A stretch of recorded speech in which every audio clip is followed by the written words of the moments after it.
Thank you so much for the 100,000 subscribers on YouTube. Here we go for 200,000. We're going fast. I have so many videos in the works for you.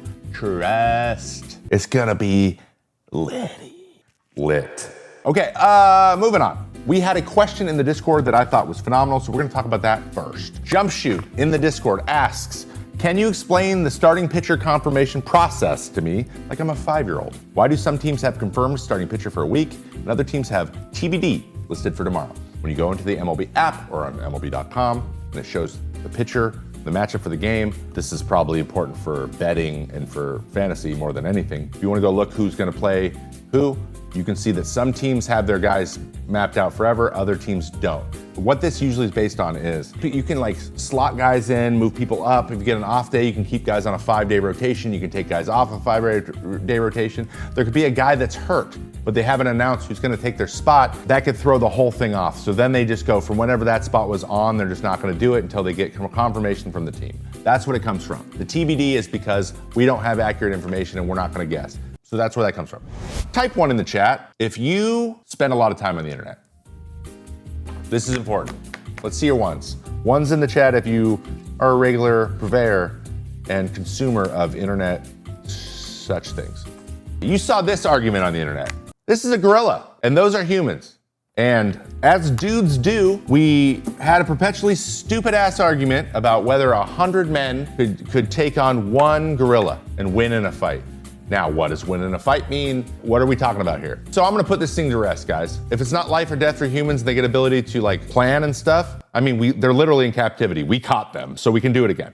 If it's just a bunch of dudes, like let's say 6 foot, 190 pound guys. If it's 100 of those guys and they revert to Lord of the Flies, either you kill it or it kills you, they would win. Because they will revert into animals as well. And they will just overpower with sheer volume of people. But you'd also have to probably sacrifice like 40 or 50 of your fellow gentlemen. Anyway, I saw this dumbass thing on the internet. It got me thinking, what other interesting premises can we put out there? And how can I make them baseball related? So what actually gave me this idea though was this tweet from Dan Clark Sports. 100 Don Zimmers versus 1 Pedro Martinez. I'd take Don all day, bro. He went for him. So Don Zimmer, I got Don Zimmer in this situation. What about if all 100 guys were Nolan Ryan?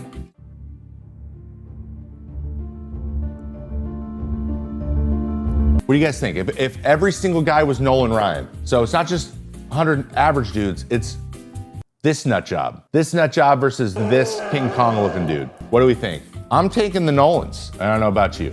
You'd only lose a couple of Nolans and they would sacrifice themselves. How about this one?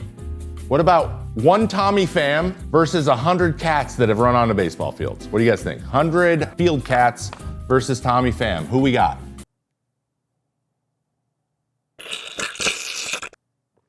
You got the cats? Unfortunately, Tommy, I got the cats too. They're too fast, man. Though I'm imagining Tommy Pham fighting off cats and he'd just be like be backing up and shuffling and yeah, it's trying to swat them out of the air. They're stealthy, they'd get around you. We're gonna say the cats on that one. What about 1 Rougned Odor versus a kangaroo? Thoughts? Really, you guys think kangaroo? I mean, I'm taking Ruth. Dudes actually do box kangaroos. And they actually have sharper claws than you think. And they also throw kicks in. I think they just cheat. Yeah, I think they just cheat. So I'm gonna take the kangaroo in this one. How about 1 Jose Ramirez versus a gaggle of geese? J-Ram versus a gaggle of geese. Do I know how many are in a gaggle? No idea. No clue. I like to think J-Ram would go under the radar and just like take out a geese one at a time. A gaggle's at least 5 geese? Dude, that's a lot of geese. But I think they're a lot of show. You know what I mean? I don't know how they'll stand in once one of them gets clocked. I don't know. I want to give shout out to my wife Kate for this idea. So these ones are for you Mets fans in here, all right? Mets fans in the chat, this is for you. What do you guys think? 1 Francisco Lindor versus 1 Rat or Splinter. Lindor versus Rat. What do we think? Okay, so we got Lindor over Splinter. What about Jeff McNeil versus Raccoon? Jeff and Lindor versus the Rat Raccoon, what do we think? What if they teamed up? Is Raccoon rabid? We don't know, we barely saw it.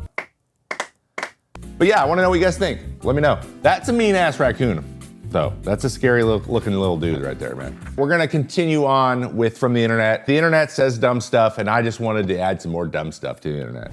This man, this is John Oliver from the Emmy-winning HBO political satire comedy series Last Week Tonight with John Oliver. He is English, obviously, and he recently ended an episode with an 11-minute segment focused on the wild world of minor league baseball. If he only knew, that's all I have to say. Most of the segment was spent celebrating gimmicks and mishaps that give the MILB so much character, but Oliver wasn't completely satisfied with every team's efforts. He was talking about the crazy names, the trash pandas, all this kind of stuff, but he's noticed some teams haven't really understood the assignment the same way that other ones did. Here's a quote from the episode, and this is what he decided to do. So anyone who doesn't know, they like to bring the show into the world. They once tried to offer a bribe straight up to a Supreme Court justice and see if they'd take it.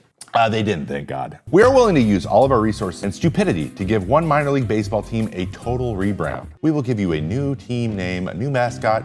We will even throw you a theme night. It will be personalized and it will be bespoke. And we will do this in the spirit of your team city and the league in which you belong. Teams that are interested in this offer are not allowed to ask questions or give any notes. And they are required to follow through what the show gives them. They have a taker. The Lake County Captains, the high A team for the Cleveland Guardians, has said, do your worst, my friend. I don't know if they can go crazier than a lot of the things that already exist, but the idea of John Oliver renaming a team and funding its rebrand is so exciting. Producer DK had a great idea, and I want to tell you about some of the crazy stuff that I did in minor league, some of the crazy things I've seen. So, one, you guys know about the special uniforms. They don't do them as much in the big leagues, like City Connects kind of, but there was a version of City Connects in AAA in the International League when I was there last. The Rochester Red Wings were the Rochester Plates on Thursday. Now, anyone from New York will know this. Each of the cities in Western New York is known for a type of food. Rochester is the hot plate. Hot plates are a bunch of crap piled together on a plate. It's kind of a garbage plate. Home fries and ground beef and gravy. You can put whatever you want on it. It's to be honest, I'm a glutton and I eat garbage. It's not my thing. We had a jersey that had literally layers of random crap in the center of a white jersey. Buffalo was the wings and Syracuse was the salt potatoes. It's just potatoes in briny water. They're delicious, I will say that. That's the type of thing you get. You get these uniforms that are made out of plastic and they're awful. Always way too big, and I hated them. And you know who pitched on Plates Night pretty much every single time he pitched? This guy. Another thing, there was one time where the on-field entertainment in Bowie, Maryland, the AA affiliate of the Baltimore Orioles, was a monkey riding a dog. The on-field entertainment between innings was the monkey rodeo, and it was a capuchin monkey strapped to the back of a dog, a trained dog that would run in patterns, and then the monkey would be then rewarded with graham crackers. So, I also in that same stadium, not the same series, but in that same stadium, I met Carlton from the Fresh Prince of Bel-Air. So, it was weird, but it was awesome. And then one of my favorite gimmicks that I ever saw, one of my favorite mascot deployments, and was maybe the funniest thing I've ever seen. In Fort Myers, Florida, the Twins were the Fort Myers Miracle, and they did not draw well at their spring training stadium. It's so hot, no one was ever there. There was nobody in the stands.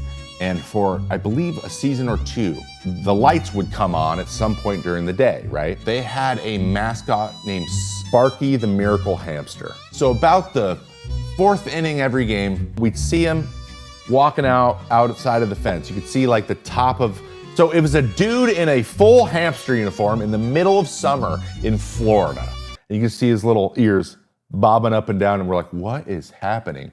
Between the inning or whatever, when they need the lights to come on, they're like, all right, fans, it's time. We gotta get the lights going. Sparky, are you ready? And you see Sparky kind of come up these stairs, and you look, and there's a big wood wheel over the center field wall. Go, Sparky, go. There's no one there. It's like the dugouts going, go, Sparky, go. And it's just a dude in a wheel doing this. He's like, and it was like, and then he'd stop and walk forward, go, Sparky. And the lights would come on and be like, great job, Sparky, over the PA system. And he turned and went like this. Woo! And nobody cheered. There was like,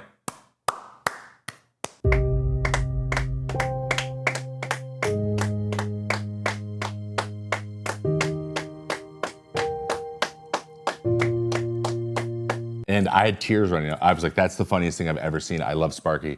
Just so you know, minor league teams, they need you. If you live in a minor league city, go to more games. They need you so bad. It's bleak out here sometimes. So yeah, and then now we have banana ball, and everyone's like, man, I should have thought of that. See, we will check in when this happens. We'll check in with it. We'll do a follow up.